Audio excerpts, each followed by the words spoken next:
This is Jim the Keys bartender coming to you from Key Largo. I'm here with Jenna Kelly. Hello, Jim. Yes, it's episode 205. 205. I'm going to call this episode Daytime Stripper. Ooh. I'll tell you a This reason sounds of like that. an But we were interesting talking story. about, I had a car problem and I was doing a lot of research, and actually a mechanic helped me out. A friend of mine. Actually, I started, the instrument panel went dead. Yes. And I told you the whole thing, and I changed the fuse. And I don't know a lot about cars, but I used to do car rebuilds and all that stuff. I know more than a lot of other people, I guess. Right. I'm not that great, but I mean, I know enough to reset to pull, when the car's not starting, to check the cables and all that stuff that Yep. they're on. And well, this one was, I couldn't figure it out. And then actually it was Keith. Yeah. Explained it to me. Take the cables off the battery Completely. and put them together. Yeah. And he said discharge the diodes. the diodes and the capacitors. Mm-hmm. And sometimes it would reset the it's called the instrument cluster panel, or the computer, the chips inside that panel, whatever, something like that. So it didn't really happen with that, but I had the lights go on and all that stuff, and all the idiot lights went on, and then finally one day after 4 days, I was running home. I was using, people say, Jim, how can you drive without an odometer, speedometer? Well, because of I was looking for a new car. I wanted to keep this one through January, actually, because I wanted to wait till the springtime, and I went home to walk my dog in the middle of a long day. And when I got home, I got back in the car and everything popped up. Perfect. Been working. Yeah. It's weird. It's a mystery. It's like some Like the aliens. car mechanic gnome or elf jumped under the hood of my car and fixed everything. I actually even broke the dashboard of the car because I banged it and it broke. No. I know. So now you're driving around in the ghetto cruiser with a broken dash. It's not that bad. You don't even notice it. I broke the other side, so it looks like a design feature. Oh, well, there you go. No, it broke clean. It broke clean. So there's nothing really bad about it. So you were describing, I was asking you about work, and when people try to fix things, and this has nothing to do with daytime strippers. No, it doesn't. But I'll explain that, and it goes back to, there's other things after, but we're going to talk about this. You had an incident. You told me about a lady, and I thought just the questions you were asking was kind of an interesting segue, which I will work for. The lady came in and bought a motor. A pre-owned motor, which very rarely do I have. Pre-loved. Right? Because usually when people come in to do a repower, that's what we call it, usually you don't put a new engine on your boat unless your old engine is taken a shed, right? So usually the ones that I take off of boats are garbage. You can sell them for parts or sell them to wholesalers. Yeah. But in this case, the people that traded it in came in and traded in a 50-horse motor so that they could upgrade to a 90-horse motor on their Boston Whaler, which it was rated for. It's just time. They wanted to go a little faster. So this motor is pretty new. It's only a couple years old. Doesn't have very many hours on it. And she came in and she wanted to buy this engine for cash. And I said, okay, well, what are you putting it on? And she's like, well, my husband's doing it himself. He's gonna rig it himself. And I said, okay, well, you're not buying any of the parts. I don't see that you're getting, the throttle, the wiring harness, the gauges. I mean, the boat's not going to run with these things. And she just kind of gave me a blank stare. So I said, well, what's on it now? She thought she was going to just pop it on. Put a new motor on. And I said, well, what's on the boat now? And she said, oh, well, it's an old Johnson. It's a 1994. That's the part where I wanted to get to. And I said, well, that's a two-stroke. Do you know if you... Yeah, two strokes are pretty good for an old Johnson. But an old Johnson, sometimes you don't even get one stroke out of it. Right, possibly. When we were fixing cars, and I didn't want to give you a lead-in to tell you what I was talking about. It's an old Johnson. There's a lot of problems getting old Johnsons started. It's a lot of work to... Yeah. When they start wearing out, right, those old Johnsons especially become useless. The old white Johnsons. The old white Johnsons, yes. Big. And the big ones are They're hardest. underpowered. Yeah. They're underpowered. They're lacking the vigor of a younger Johnson. There is a music video out there called My Big White Johnson. Yeah. Okay. You really should, YouTube that. Well, on a car, we used to always say when it's a Johnson rod, we used to make up things like this. What's wrong with your car? And you tell a girl, I think it's your Johnson rod. Is that kind of like your muffler I think you need, you're going to need, I think we're going to have to fix, I told the girl, I said, what's wrong with your car? I said, I have to fix my Johnson rod right now. So that was kind of, that was a good story. What did she wind up doing? Well, she bought it, but with some advice from me. And I gave her a list of parts that she's going to need because her old White Johnson parts were not going to work her new Suzuki, black Suzuki. Oh my God! We're opening up a whole White Johnson replaced by a black, right? Because Japanese. Now, mind you, you would really want to have the proper gauges. So it's a Japanese motor. Is it smaller? It is. No. Is it a smaller? I didn't mean to say more power. It is the same horsepower. Yeah, but size-wise, I'm not really sure if she had the really right matter? shaft size. And that's another thing that we went over. Shaft size. Because I was like, you said it. Of course, it's a shaft length. Right? So you can get like a 20-inch shaft, you get a 25-inch shaft, you can get a 30-inch shaft. So I really hoped that the shaft of the new Suzuki that she got was comparable to the shaft size of her Johnson. So the size does matter. Jack plate. Jack plate. Right. So that oh my you God, could I didn't even know we got down. So that holy shit. It sits at the right length under the water. What kind of perv invented all this nomenclature? I know, right? Jack plate. So do you want to hear the best part? What? The best part is that I had to tell her that if her husband is going to de-rig this motor by himself, he needs to understand that when he pulls out the wiring harness, which is only for a Johnson, then I know about wiring harnesses. That he needs to tie a string to it, right, as he pulls it through the actual frame of the vessel, because it has a lot of kinks and corners and travels to make to go from the transom into the helm. Uh-huh. So I said, just tie a string to the end of it when you pull it out. Yeah. So therefore, when you're ready to put in your new Suzuki harness, you have the string to get it. Yes. Absolutely. So she had no idea. And I said, you know what? If you have any questions, feel free to send me an email. What the hell would they do if they had done that? What do they have to do? Well, you would have had to use like rigging wire and re-bend it through the entire channel from the transom up to the helm.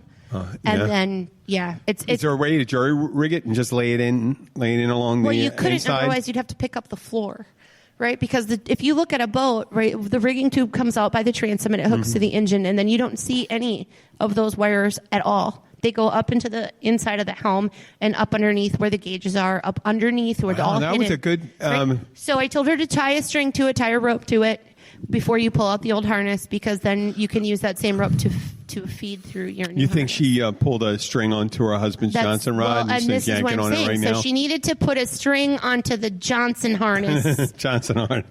Been able to pull it through, so you can find the. It sounds like something you get on a GIMP outfit or something like that. This is like perverse. Yeah, it's terrible. I didn't even realize. No wonder you were like. Which takes us to when you said that. So anyway, I said like this. We're going to tell the whole story, and then I was going to wait. But I wasn't going to hijack it totally. I just wanted. Yeah. It was funny that you mentioned that. I did tell her to consult YouTube videos before she starts. Which is disassembling. I mean, you can do.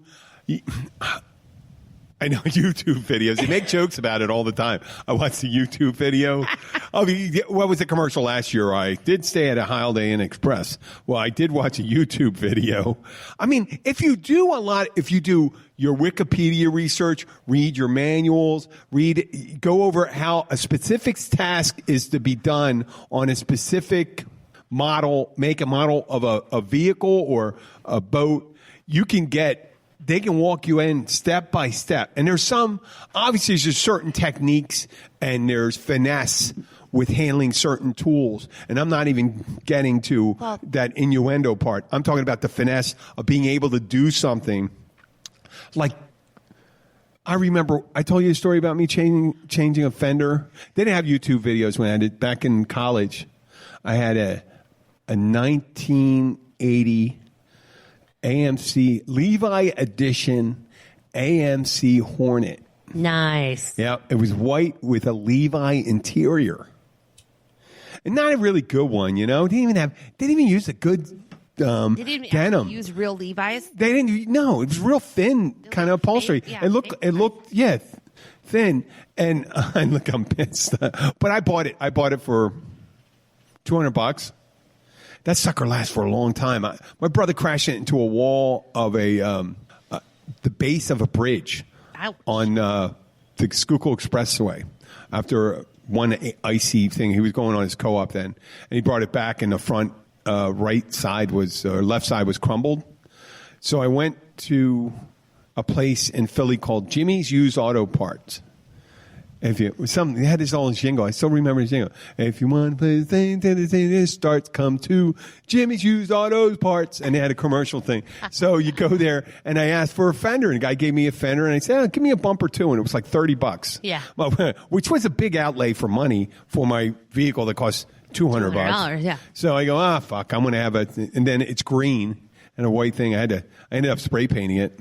And got to do what you got to do. I spray painted it. It was perfectly fine. $200 car. I wanted it to be the same color. I didn't want it to be that. So I had the crumpled up bumper and the crumpled up fender. And I took off the bumper and was on a rollerboard. And I'm in Philadelphia. And we're in far northeast. It wasn't row homes. We actually had driveways. There were twins, big twin homes. Mm-hmm. And I'm in front of my house. And the car is flat. In front of the house, it's an angled driveway going up. So I didn't put the car there because I didn't want the car rolling on me. I put it on flat in front of the house, and I'm on the rollerboard. I'm getting underneath to get the bolts, and I got the bumper that's kind of bent in about good 12 inches, and on the AMC Hornet, and I get this bolt off, and the bumper just kind of releases like a rubber band, and it was January, so I was wearing a lot of clothing, and it hits me square in the chest, and it knocked me 20 feet.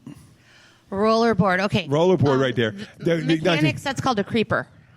Yeah. Yeah. And, it knocked me 20 feet across, and the Italian guy across the street, he's barely spoke any English. He goes, "Are you okay?" And like that, and I'm going running over there. I'm like, he says, "Your face is really red." He said after a while, I didn't know what he was saying, but he said, "Your face around." I was embarrassed, you know. I was had people watching what I was doing. So I got that off, and I got the bumper off, and then I got the fender. And I had these other replacement parts. And God damn it, don't you know it? I was able to physically bend everything back with a small crease in the former white bumper. I ended up using the green one anyway because it was pristine. I paid for it. I was going to be able to return it. Right. And I put on the bumper, and the bumper... I don't know if I bought the bumper. I don't think I bought the bumper. I just bent that back into place. You can physically just bend that bumper back in. That's crazy. I know. It wasn't like it was 1980. No. It was. They weren't using that heavy a gauge they were anymore. Them pretty paper thin. Yeah, they were 80s. pretty thin. But that's the same car. My brother put a $400 what is it, Blaupunkt or something like that? Blaupunkt? Yeah, This means Blue Point. Yeah, or whatever. Real nice radio. Yeah. In the car that has a detachable tuner front, and I was like, what the fuck?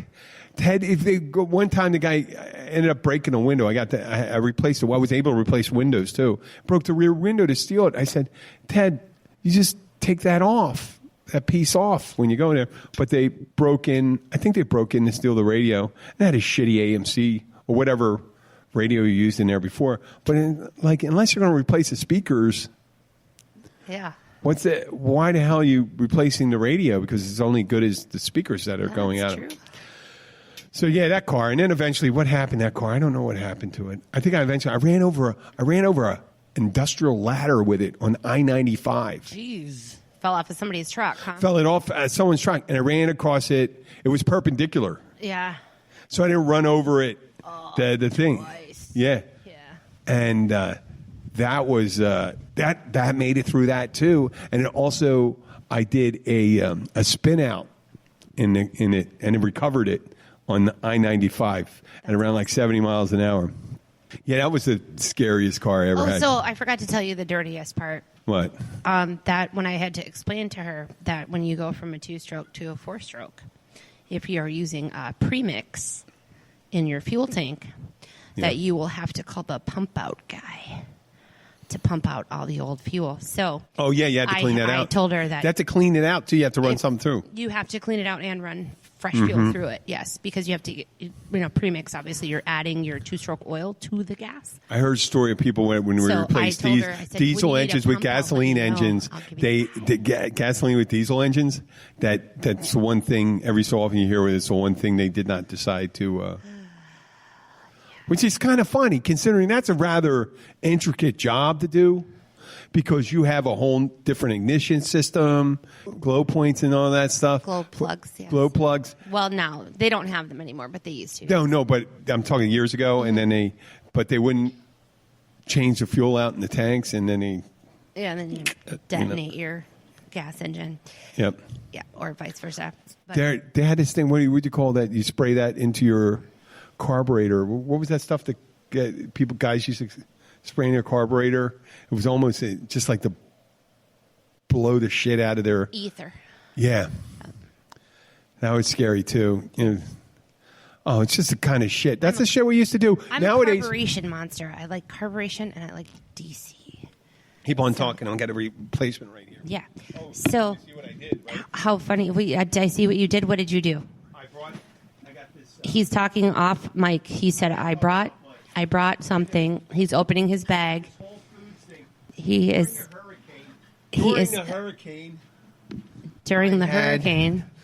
Abby had frozen up these bags of the hurricane, the approaching hurricane, the Dorian, where we didn't come, froze up a bunch of bags of ice. Oh yes. I know. So I did what that I too. did- I used my ice maker and just loaded all the freezers. Yeah, so we had all this ice, so I'm using it up until next time, so we make room, and we may have to do it. Who knows? There's a couple storms in the basin right now. There are a couple out there. Humberto, I think, was that in the Yeah. Pacific? Well, Humberto is supposed to be named if it turns into a tropical Yeah. storm. That's the one that's out there. That is honestly just outside the Bahamas. But they were saying that that's probably not going to turn into anything. hope That it's not. just going to be a rainy weekend for us. We can already feel the wind. Yep. A little bit windy today. A little Yep. choppy on the bay. Oh, it is? Yeah, a little bit choppy out there. Okay. Well, yeah, and then there's a couple coming off Cape Verde right now. Yes, Cape from the Green. Cabo Verde Islands. Yep, and it's the peak right now. It is. This is an active month. We've had at any given time about 5 storms out there in the tropical basin. But yeah, it's No reason. It's a great time to come down here. You know? we've been very busy at the catch. The other thing is this What? too, right? The Bahamas. We were talking about the Bahamas, right? There was only the 2 most northern island areas of the Bahamas that were affected by the Yeah. storm. There is a lot more than that. Oh yeah, and there's And less they than no. What are- did he say? There was less than 15% of their hotel rooms were affected. Exactly. And the thing is that They still need money. You know, well, you can't, if you go to Grand Bahama right now, half of it is pretty messed up, and pretty much all of Abacos is pretty messed up. But there's Yeah. no reason you can't go to Bimini. There's no reason you can't Yeah. go to the southern islands. Yeah. And all of the Bahamas is being affected by this tourist-wise because the people aren't coming. Yeah. Thinking that everything is destroyed, but it's not. And they have limited resources anyway. Right, and they on a good really, day, really And- depend and- on the and tourism. time- And I will tell you right now, if you decided to go to the Bahamas, to the areas that were not like affected, Atlantis. yes, if you want to go to any of the areas of the Bahamas that are not affected, so stay in the southernmost area or go to the central area. But they thrive off of tourism, and right now the rest of the islands are suffering as well because the lack of tourism. You want to do something to feel good, to do something to contribute to Bahamas. You know what? Get one of these last minute deals. I'm surprised more people don't do those things. They have those travel sites. When you find out you got 3-4 days free, you just hop on a plane. You can fly into Nassau, and you can. Yes. You're there. There's not a lot of traveling and stuff like that. And if you're near an airport that has a direct flight to the Bahamas. Well, and Nassau, of course, was not affected by the storm. Also, the Andros Island was not affected. No. Is that the Cat largest? Island, Exumas, Long Island, Crooked Island. I mean, they're all just waiting for people to show up. Yep. So, and of course, a lot of those other islands that weren't affected are taking in a lot of the evacuees from Abaco refugees and from Bahama. The Grand Bahama. So you know who was that? You know who lived in tourism that right Grand now. Bahama? Sean Connery. What's that? Sean Connery. What about him? He lived in really? one of the islands. He and his wife. They were talking about Sidney Poitier too. That he's got many family members that are unaccounted for because Sidney Poitier, he's still alive. Sidney Poitier is still alive. He's in 90, I believe. 90. Okay, yeah. There's 80, many of his relatives. Sean Connery's 89. Yeah. So he was there. Well, he was there. He went. He went. No, they stayed through. Oh, really? Yeah, their place survived. Obviously, Connery. Right. Well, obviously, that's Connery supposedly had a place here in Key Largo. Oh, that wouldn't surprise me at all. I think it was Goldfinger up in Miami when they filmed. Well, that actually was it. Miami? Yeah, no, yeah. It was in Miami, not right. Not in the Keys. But, yeah, the one in the Keys. The one in Keys was License to Kill. I thought that was in Jamaica. Actually. No, that's Live and Let Die. Was it Live and Let Die? Live and Let Die with. I'm pretty good with right. James Bond stuff, and also Casino Royale was filmed partly in Miami and I think the Bahamas. Oh, well, there you go. Yeah. Now, Sidney Poitier was, I believe, born and raised on Cat Island in the Bahamas, which was unaffected, but many of his family members lived in there. Oh, you know, it's perfect timing now. So it is perfect timing. So we're going to come back and talk about daytime strippers and my reasoning behind it, how the economy is affected. I'm going to use a metaphor for daytime strippers. We'll be back in a moment. If you want to get your information about the Florida Keys straight from the locals who live here and the ones who love it here, we've got you covered. Visit 43keys.com as your source for everything Florida Keys. Sign up for our newsletter and you'll always be up to date on all the Keysy stuff that's going on down here. Go to 43keys.com. That's the number 4, the number 3, keys.com and sign up today.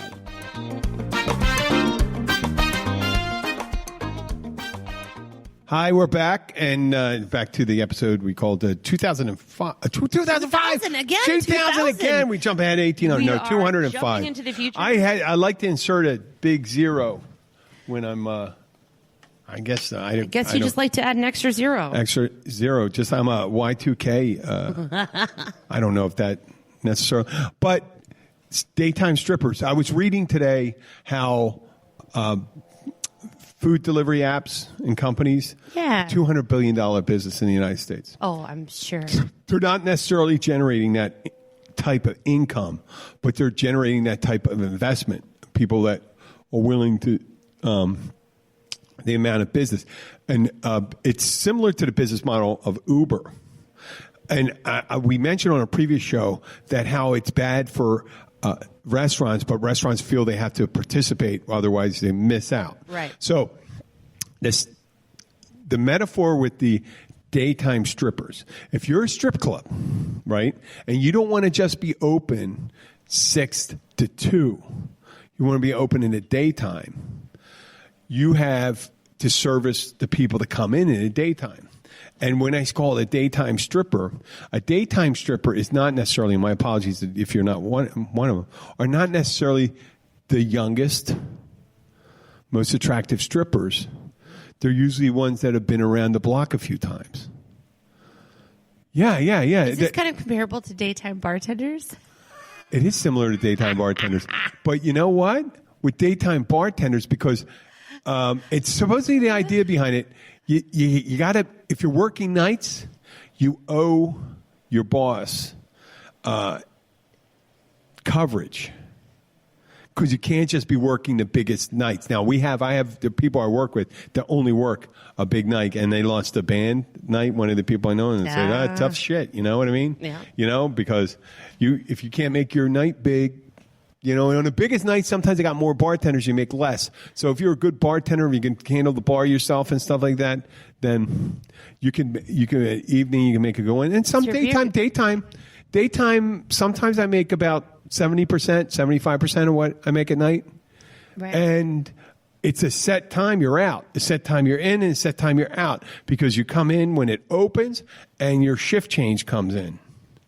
At night, if you're busy, you could go on. So you could end up working 2 more hours, and that could eat up your time. So, yeah, there's a lot to be said. But when you're working a daytime stripper, you're not making that money. You don't get the crowd. The guys aren't drinking like that during the daytime. If there are not that many guys, Right. if you have that much free time, I mean, in you're a big gonna be in a stripping big your in New face York, off. in like I think it's called the Spearmint Rhino in New York or something like that. There's a big one. There's another one, a famous one in New York City. Manhattan, yes, you can get some great daytime strippers there, but in Northeast Philly, no way. So what I'm suggesting is that there's people that work those because they have to, and they do coverage and stuff like that. So when it comes to Uber, let's go back to Uber and Lyft. And we're in the Keys. And the phenomenon that just occurred, now I'll attribute this to the food delivery apps. One day I had a neighbor walking down the street, a guy that I don't normally see walk down the street. And he goes, I left my car at the mechanics down near Publix. I don't want to say what it is. Yeah. But he was walking back, and he says, I couldn't get, the taxi wasn't around, and there was no Uber. There's no Uber. Now, the thing with Uber, it's all requires demand. There's no set time for it. They don't pay people to be on duty. They work when they're going to get work. If there's when it's very slow, there's very limited Ubers. Now, when it's busy on the holiday weekend, there's a shitload of Ubers. There's Ubers from Miami to come down and stuff like that. So what happens when that happens? What happens to the local taxi company? The local taxi company that always has a vehicle on the road. They get squeezed out. Yeah. They can't make money during the most popular time, the most Right. highest volume. Yeah, I they just can't read a make it. thing The about drivers can't make New York anything City like that. taxis about So that. what happens? We become more underserved. Imagine if that was a fire department, and a fire department got called when there's fires, right? When there's more fires. Let's say a holiday weekend. And then when there's no fires, there'd be like limited firemen around. And then all of a sudden you have a big fire and there's no firemen. Same thing down here.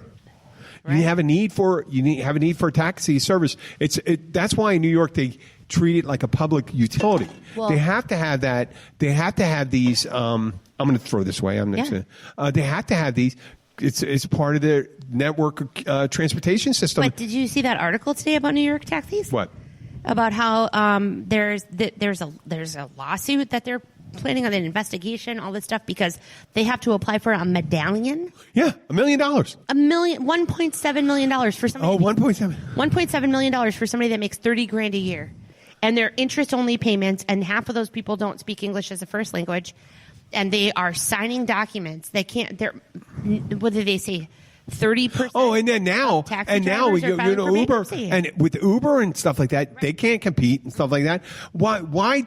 That's the thing. Why do they have to be managed like a utility when Uber and Lyft doesn't have to operate underneath it? Their employees, for whatever reason, work for them and stuff like that. I don't have a problem with their employees. You got to make a buck and stuff like that. But what happens is you're driving out the people that were servicing. Yes, there were shitty cabs. They were smelly. They couldn't speak English and stuff like that. But they were out there every day picking up. Waiting for So their next now ticket. you're going to, when it's real slow. So when it's really slow I remember in Philadelphia when it was really slow, you could get a taxi in like 15 minutes. 10 minutes if you call to your house. Okay. Now, when it's really slow, it could take an hour and a half. If there's no one on the road, Right. there's no one on the road, you can wait an hour and a half. You may not, the bigger cities are easier served by Uber and stuff like that. But these taxi companies that used to service everyone, they're not around. It's crazy. They're getting in. And that's They're what happened. all That's what happened in filing these bankruptcy. small They're all communities. filing bankruptcy. These small communities get totally fucked. Well- Whenever, let's just think of Sturgis in South Dakota. Yeah. Okay? They have their big biker They do, things. rallies, Right? Sturgis And Pride those rallies. guys, even those guys, man, they don't like riding around drinking and riding their bikes.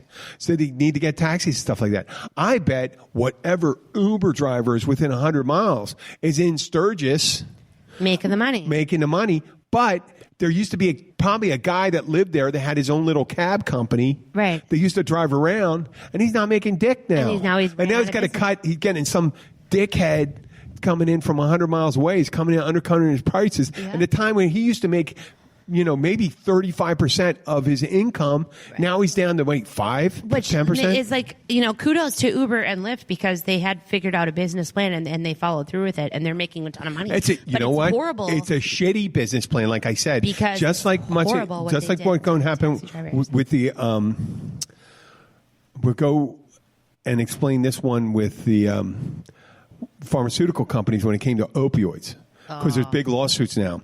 And actually, Purdue Pharma has to pay out. It has to go bankrupt and pay out all the profits that it had. And the family that controlled it, they finally, some of the people didn't destroy all their emails. Oh. And they got the whole backstory about what happened with the opioids, how to market them, how addictive. They knew they were addictive. And then when it got real addictive, they started getting, and they realized there was a huge market for the drug to get people off the addiction. They got into that. Well, of course, yeah. What's those that one called? motherfuckers. Is that methadone? No, methadone's for heroin and stuff like that. Okay. So there's no, but whatever, and then they got into the drug for people that were opiate addict that had opiate dependencies, that had problems with being constipated. They got into marketing those drugs. They were marketing to the symptoms of the crisis they created. Right. And the family that made billions of dollars wanted to say, listen, we're going to try to do everything right. And these district attorneys, a lot of them Republicans that are traditionally pro-business. They're pro-business when business isn't actively fucking people over. Right. Actually, a lot of these people, I know I digress a little, a lot of these Republican district attorneys and stuff like that, they're going to say, fuck you, we're going after your personal fortune. Yeah. You're criminally responsible, just like a drug dealer. Because you just knew. like a drug dealer. You were being a legal drug dealer. You knew when it's a town in West Virginia that they're sending 1 million doses a month there, and there's only 3,000 people in the town. Come on. You have to keep it. You say, hey, there's something going on here. But so with Uber, let's say, they have, their guys went to Wharton, Harvard Business School. They know macro and microeconomics. How much does it cost for a payment on a car when you have UberX? You have UberX, which is their premium service. Right. Well, UberX means extra. Right? Extra, like yeah. A bigger car. A bigger car, a better car, usually a black car now. They said normally has to be black. It used to be black in the beginning. Oh. That's a black car. And you'd have to have a more stringent service for review and cleanliness and all that stuff. And they charge a premium for it. But in the end, you scrunch the numbers and stuff like that, what people are paying on these cars and what they get paid. Right. It's just a percentage. It doesn't really wash. In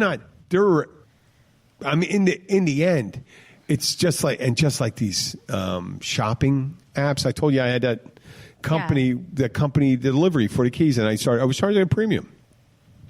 Some deliveries, if someone from one of these wealthy communities who wanted a delivery they wanted Whole Foods and they wanted to get a couple $100 worth of groceries,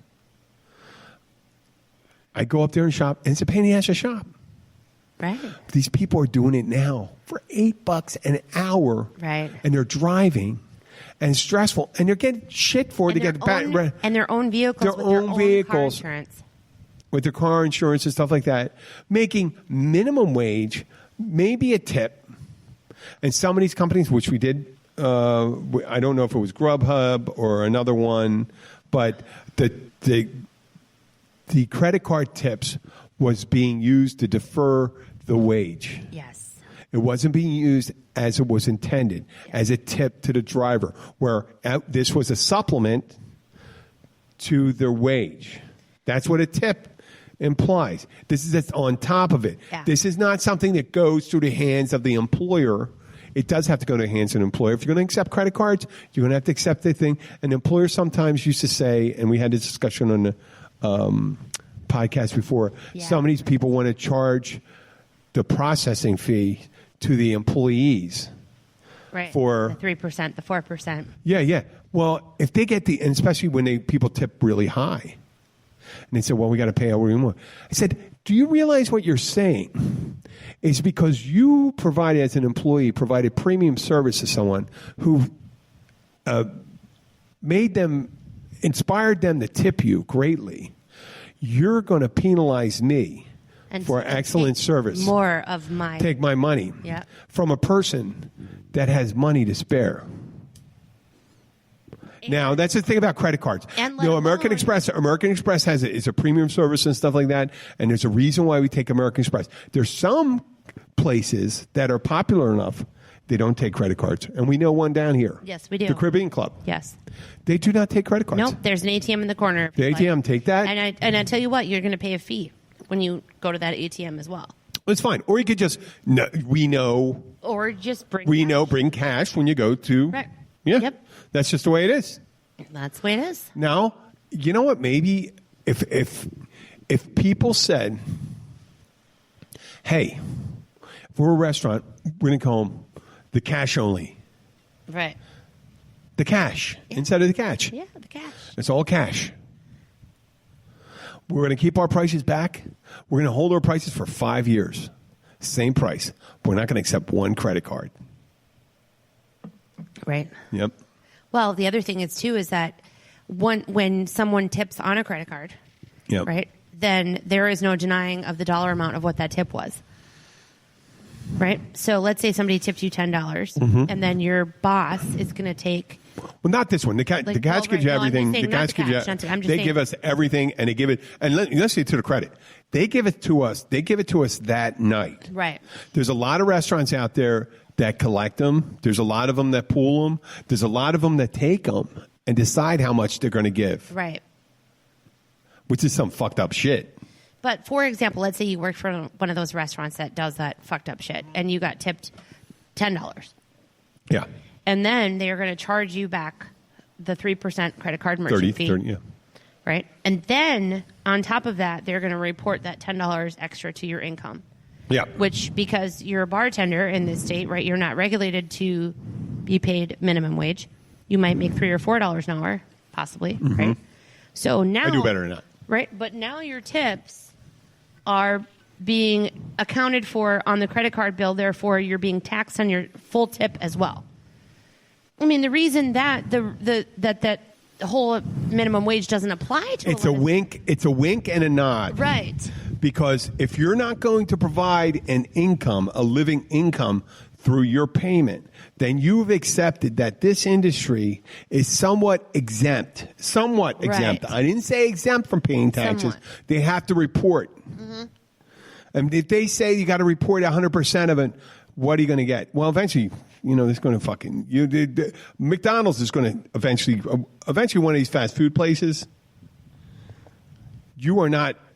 There may be less in 5 years. There's going to be less and less humans working at those places. Well, and considering what I'm not saying, it's just not that great a job. They do run their commercials, talk about people going to college and stuff like that. Yeah, and it's some of these small towns and stuff like that is fucking great. Yeah.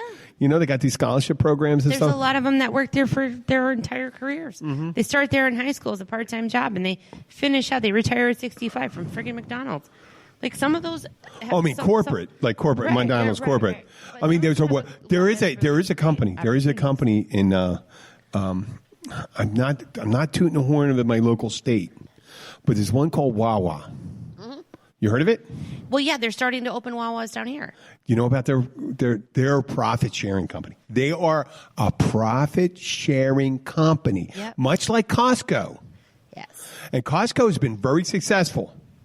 They held the line. Their customer service is excellent because once you have buy-in from the employees, holy shit.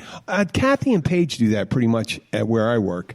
Buy-in because the profits go to us too. Right. When you consider the more successful they are, the more successful we are. Of course. That's not necessarily for any. I think there's a couple other places that do it. Like Publix seems to be very good at cultivating their employees.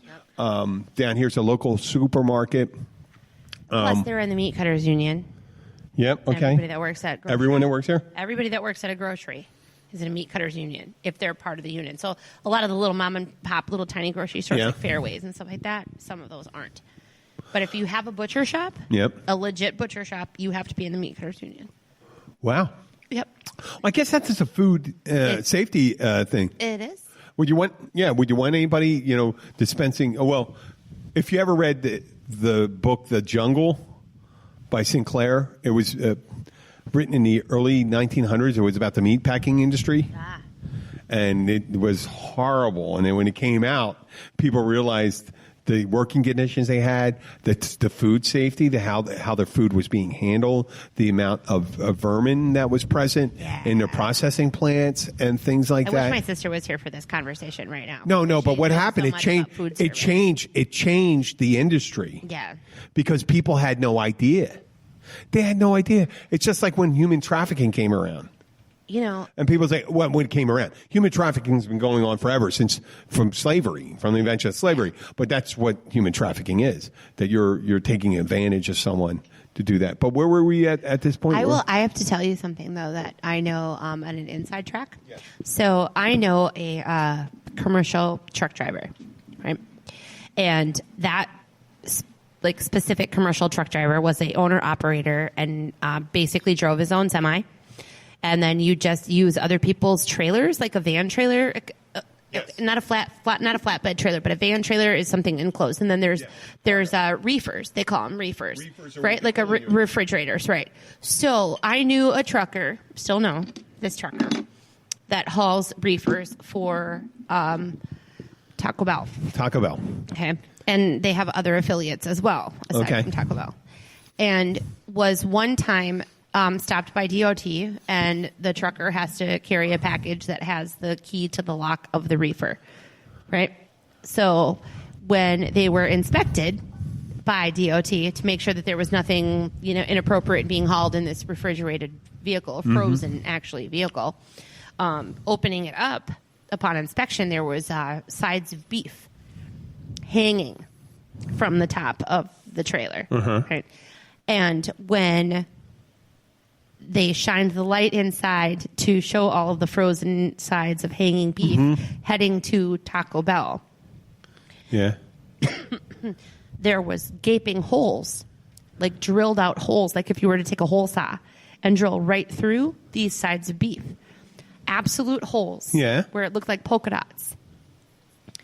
And when questioned about it, he questioned it because he was like, well, I don't really understand. I mean, I just work for this trucking company. I just picked up this truck. I'm hauling it from here to here. I don't understand why these sides of beef have holes all in them. And it was the DOT officer that told him, well, that's because that's where they take the tumors out. Oh, wow. So basically, every time there is a side of beef that's hung, they actually have to x-ray that and before they can put it into food service, they have to remove every single cancerous tumor that's in the side of beef. Which, depending on the different parts of the country, as he learned over time, many years. That was actually legal. And it's absolutely legal as long as you remove the cancerous tumors from the sides of beef. Oh, okay. Well, and that was specifically the food that was delivered to, like I said. Well, you know what? I don't think we're ever going to get anything with Taco Bell thing, which is fine because I haven't eaten at Taco Bell for years. I always associated with that. If I ever did a cross commercial thing with Taco Bell, it would be Taco Bell with Pepto-Bismol and Depends on the garnish because I always had diarrhea after. This is technically hearsay because I'm telling you what somebody told me. But anyway. I don't have anything wrong with Taco Bell. Whatever, you guys do your thing. And I believe that all the rules have been regulated since then because this is going back very many years. Yes. But, for a while there, that's a little scary. Like, that your ground beef may or may not have had. There's standardized procedures for handling of food, whether people do it. Now that the way they adhere to it, right? Now that is based on inspections, based on inspection when they come in there and you know how quality control is. You may make 1,000 pieces of candy, but quality control needs to test 2 or 3 of them to make them pass. So that's a little spooky, like really. Well, tumors. Well, that actually we should. That's a whole nother show. Is, but we were talking about that how. These big companies like I said, the food delivery companies, they come in. There's restaurants that barely make The minimum profit, and then you're going to ask them to contribute because of the business model, contribute a portion of that profit to that, and then the food delivery company has to eat. I found out has to eat the bad deliveries. Yes, they do. It's just like warranty. Yes. Yeah, they have to eat the bad deliveries. And I say they're losing. They haven't been making money. They're just like, for years, Amazon didn't make money. Right. Uber didn't make money. Tesla hasn't been making money yet. No, didn't they file for bankruptcy? What? Tesla? No. Tesla filed for bankruptcy? I thought they did. Nope. No, okay. Nope, I didn't hear that part. No, Purdue Pharma did. That's what I mentioned. No, I thought that Tesla fell. Tesla, are you checking that right now? I am. Well, what I'm saying is that these companies, they have these great ideas, providing more service, but the people that do the work right now, they're just doing it right now as a stopgap until they get like Uber and Lyft. Believe it or not, when autonomous driving vehicles go out there and you're able to just figure out how to deliver it to their door without involving a human, the first thing they'll do is get rid of those humans. The skills you should have should not be for minimum qualified jobs. They should not be for the minimum. If that's the way you're going to market yourself, you're going to quickly be out of a job because anything that can be quickly automated will be eliminated. Right. So ask anybody that used to put it, and I saw this in Charlie in the Chocolate Factory? The guy that he screwed on the tubes, the tops on the tube, the toothpaste. But then they got a machine to do it on, and then he got fired. But then later on, he was hired to repair the machine to fix it. Yeah, to fix it. Okay, so what I'm seeing is that I don't see an actual filing for bankruptcy. No, there isn't. It's a rumor. I have a article that's by Mike Guy that says here's why Tesla will go bankrupt. No, they won't go back. You know what? I'll tell you why people do this, Jenna. The fossil fuel interest in the country have a big reason, and service. Come on. Service centers and parts, they're all against the success of electric vehicle. And we all know eventually the electric vehicle is going to be successful, and there's going to be an infrastructure for it, and that's going to be done, and it's going to be a foregone conclusion. Right now, it's a hiccup for it. It's just like the people that said the television was fad and all that stuff, and cell phones, beepers. Natural gas lamping was never going to. It was just a fad. It was just a phase. Well, natural gas, oil. The petroleum industry saved the whales. You know that? They saved the whales. You know that? No, tell me. Oh, until the mid 1800s, the primary lighting was whale oil in Western civilization. And then when in the mid 1800s. In Titusville, Pennsylvania, there was a well was struck, and they got oil, and they realized they can use oil, and then that stuff, and then natural gas and all that stuff, and that gas lighting and stuff like that. That was all the thing. But we go forward. We always go forward. It's going to be something different. There's going to be something different. Well, eventually, like we were just saying, we're going to talk about it on the next episode, I think. We got it. It's already almost 50 minutes. We're almost 50 minutes? Well, I was going to say, I thought that it was similar with Edison and his AC and his electric and DC. Lighting. No, he was DC. He was DC. Yes, but they and Tesla and Tesla was AC. Nikolai Tesla was AC. Didn't they say that it was just a fad, that electric wasn't actually going to catch on, that they had to stick with gas? Well, and Edison said AC was a stupid idea, and he used to electrocute. He used to take animals and electrocute them. Oh my God! It was a real dick move. Yeah. There's a funny if you ever see Drunken History. Drunken History. There's one with John C. Reilly, and I forget who plays Edison.